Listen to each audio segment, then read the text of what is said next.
Hey everyone, it's Andrew from NexGen IT, and in this video we're going to be going over one of our last major parts of an Office 365 migration, and that is setting up your Outlook.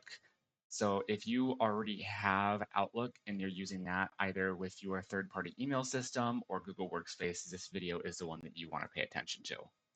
So when you open up Outlook, and we're going to do that over here and bring this over, you're going to be seeing this Choose Profile option.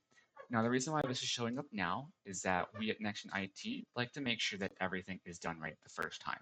So we keep the ability to access your old system for a few weeks after the migration, just so everyone can verify that everything was moved over. Emails are the first to move over, and then anything that was in the storage system, i.e. if it was Google Drive, that is put in after the fact.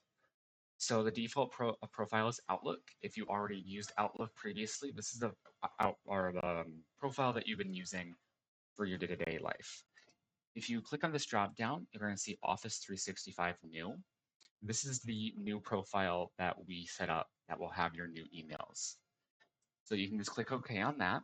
And if everything has already been pre-configured by one of us at NexGen IT after hours, you should just be able to open up Outlook and use your email. If you get a window that looks like this, asking for an email address, you can put in your new email, which would be the same as your previous email, and then the password.